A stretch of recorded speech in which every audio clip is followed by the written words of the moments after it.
Saudara, suatu saat di suatu waktu ketika terjadi sebuah peristiwa yang menurut orang lain adalah hal yang sangat biasa-biasa saja. Tetapi bagi kami, itu adalah hal yang sangat berharga di dalam kehidupan kita. Inilah perjalanan kisah hidup anak manusia yang kesemuanya kami rangkum untuk Anda di dalam Kanvas.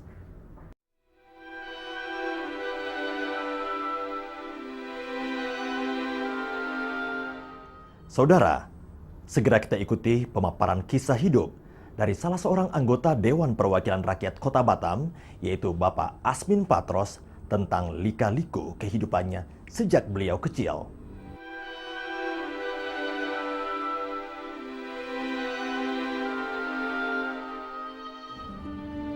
Saudara, cerita kali ini kita mulai dari Dabo Singkep, di mana Asmin Patros dibesarkan di sana. Di tahun 1963, Asmin dilahirkan dari keluarga yang sangat sederhana sekali, lahir anak kelima dari 7 bersaudara. Hidupnya penuh dengan kesusahan. Dari subuh hingga sore hari, beliau berjualan kue untuk mendongkrak kehidupan ekonomi keluarganya.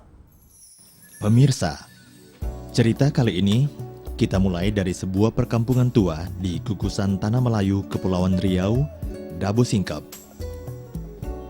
Berawal pada tahun 1963, dari keluarga yang sederhana, lahirlah seorang bayi laki-laki yang diberi nama Asmin Patros. Tepatnya pada tanggal 13 Maret. Asmin anak kelima dari 7 bersaudara, sejak kecil hidup dengan penuh kekurangan. Kondisi ini memaksakan Asmin kecil yang masih duduk di sekolah dasar bersama saudara-saudaranya untuk berjualan kue pada subuh hari yang diantar serta dititipkan di kedai kopi sebelum ke sekolah dan kembali menjajakan jualan setelah pulang sekolah. Tahun 56, Pak. Iya, 56. Waktu itu susah sekali kita. Hidupnya susah sekali. Anak saya semua jual kue.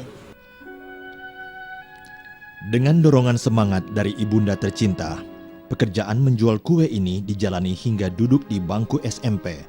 SMP. SMP.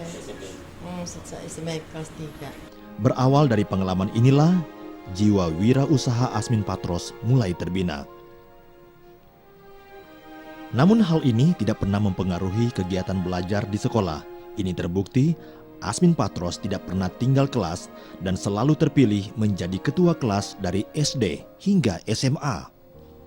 Kehidupan saya pada masa kecil, ketika saya mulai berjuang hidup, ketika menempuh pendidikan di sekolah dasar pada tahun 70, saya mulai pendidikan sekolah dasar dan selama sekolah dasar itu saya pun memulai satu kegiatan yang membantu orang tua untuk berjualan.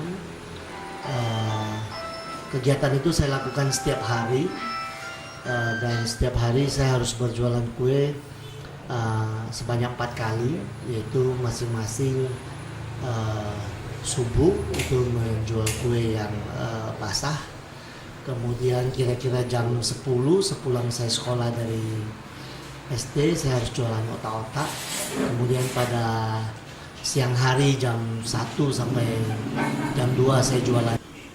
Waktu itu dia juga ada pernah tanya sama saya, dia bilang, apa Mak? Dia bilang, saya jual ini sampai kapan? Kata dia. Jadi waktu saya mau lagi bikin kue itu, saya tanya sama dia, saya juga mau bikin sampai kapan? Saya tanya gitu. Jadi terus dia langsung pergi. Iya, bisa keluar air mata loh Pak, kalau gitu kita kalau cerita itu.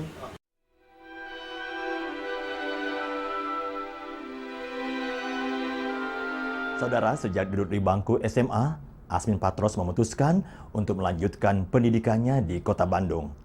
Dan di Kota Kembang inilah Asmin Patros berprestasi, di mana dia menerima penghargaan dan sertifikat dan juga beasiswa dari perusahaan yang ada di Bandung. Tahun berganti tahun, memasuki masa remaja, Asmin yang waktu itu duduk di bangku SMA kelas 2 ingin melanjutkan pendidikannya di Tanah Jawa yang pada zaman itu diyakini oleh banyak orang lulusan pendidikan dari Jawa lebih dihargai. Ya, ketika saya telah memutuskan diri untuk bersekolah di Bandung setelah saya selesaikan kelas 2 SMA. Kemudian saya pindah ke Bandung untuk meneruskan SMA kelas 3.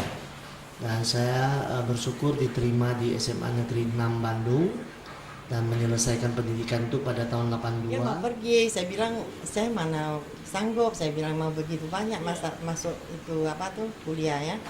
Dia bilang, mak kalau tak kasih gimana, saya bilang kita tak ada saudara di sana, ya saya banyak khawatir gitu.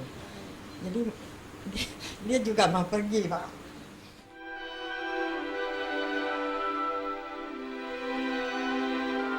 Dia bilang kalau mak tak kasih biarlah.